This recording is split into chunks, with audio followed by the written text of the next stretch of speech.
பாக்யராஜ் அவர்களுடைய உடலை பார்த்து கண்ணீர் விட்ட நாய், வட்டமிட்ட கழுகு. இறுதி ஊர்வலத்தில் என்ன நடந்தது?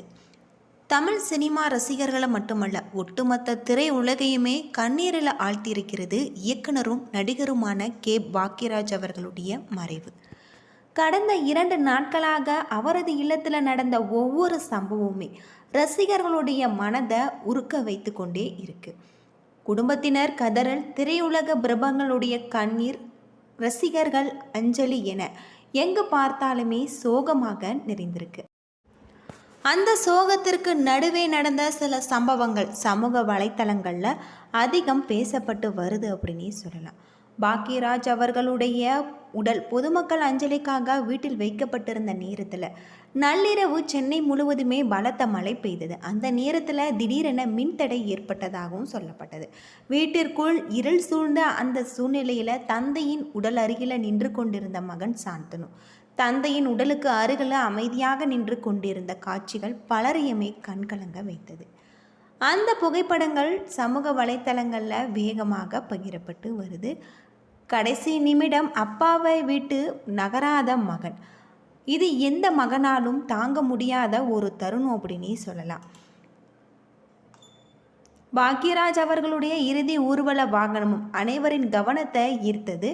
அவரது வாழ்நாள் அடையாளமே இருந்த எழுத்தை நினைவு கூறும் வகையில் வாகனத்தின் முன்பு அன்புடன் உங்கள் பாக்யராஜ் என அவரது கடிதங்களின் பாணியில் எழுதப்பட்ட ஒரு லெட்டர் போடும் வடிவம் அலங்கரிக்கப்பட்டது. அதன் அருகில் ஒரு பேனாவும் வைக்கப்பட்டிருந்தது.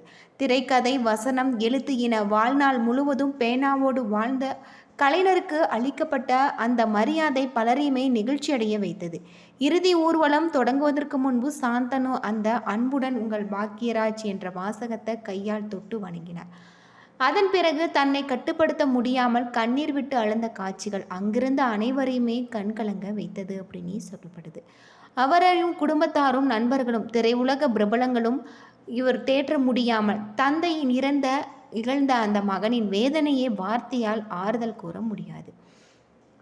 பின்னர் உறவினர்கள் மற்றும் நண்பர்கள் துணையுடன் சாந்தனு அனைத்து இறுதி சடங்குகளையும் செய்து முடித்தார். ஒவ்வொரு சடங்கையும் கண்ணீருடன் செய்த மகனை பார்த்து அங்கிருந்த பலருமே கலங்கியிருக்காங்க. பாக்யராஜ் அவர்களுடைய இறுதி ஊர்வலத்தின் போது ஏராளமான ரசிகர்கள் திரண்டனர். நேற்று அஞ்சலி செலுத்தி இருந்த பல திரையுலக பிரபங்களும் இன்று இறுதி ஊர்வலத்தில் கலந்து கொண்டு அவருக்கு இறுதி மரியாதை செலுத்தியிருக்காங்க. அரசு மரியாதை நடைபெற்ற அந்த இறுதி பயணத்தின் நடிகர்கள், இயக்குனர்கள், தயாரிப்பாளர்கள், எழுத்தாளர்கள் என பலருமே வாகனத்தை தொடர்ந்து சென்ற காட்சிகள் சோகத்தில் மேலும் அதிகரித்தது அப்படின்னும் சொல்லப்படுது. அதே நேரத்தில் பாக்யராஜ் இறுதி ஊர்வல பகுதிகளில் பாக்யராஜ் அவர்கள் வளர்த்திய நாய் நீண்ட நேரம் அங்கிருந்து நகராமல் இருந்ததாகும். இறுதி சடங்கு நடைபெற்ற நேரத்தில் மேலே கழுகு வட்டமிட்டதாகும் சமூக வலைத்தளங்களில் சில வீடியோக்கள் பதிவுகள் பரவி வருது.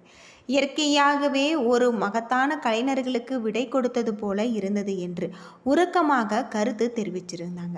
திரைக்கதை மூலம் கோடிக்கணக்கான மக்களை சிரிக்க வைத்த அவர் இறப்பு மக்களிடையே பெரும் அதிர்ச்சியை ஏற்படுத்தியிருக்கு. ஆனால் அவர் எழுதிய கதைகள் போலவே அன்புடன் உங்கள் பாக்யராஜ் என்ற ஒரு வாசகம் மட்டுமே ரசிகர்களுடைய மனதில் என்றும் அழியாத நினைவாக இருந்திருக்கு அப்படின்னே சொல்லலாம்.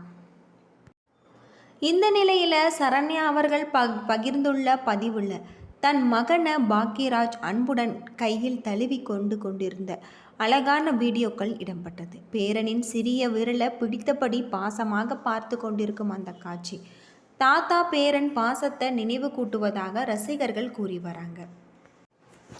ஒரு தந்தை தினமுமே மகளை அழைத்து பேசுவது, நலம் விசாரிப்பது, கவனித்து கொள்வது எல்லாமே அந்த நேரத்தில் சாதாரணமாக தோன்றினாலும், ஆனால் இன்று அந்த அழைப்புகள் இனி ஒருபொழுதும் வராது என்ற உண்மை சரண்யாவை மட்டுமல்ல, இந்த பதிவு பார்த்த ஆயிரக்கணக்கான ரசிகர்களையுமே கண் கலங்க வச்சிருக்கு அப்படின்னே சொல்லலாம்.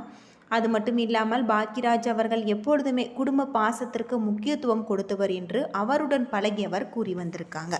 குறிப்பாக பேரர்களுடன் செலவிட்ட நேரம் அவருக்கு மிகவும் பிடித்தமானது என்றும், படப்பிடிப்பில் இருந்தாலுமே குடும்பத்தாருடன் தினமுமே தொடர்பில் இருப்பார் என்று நெருங்கியவர்கள் பல முறை பகிர்ந்திருக்காங்க.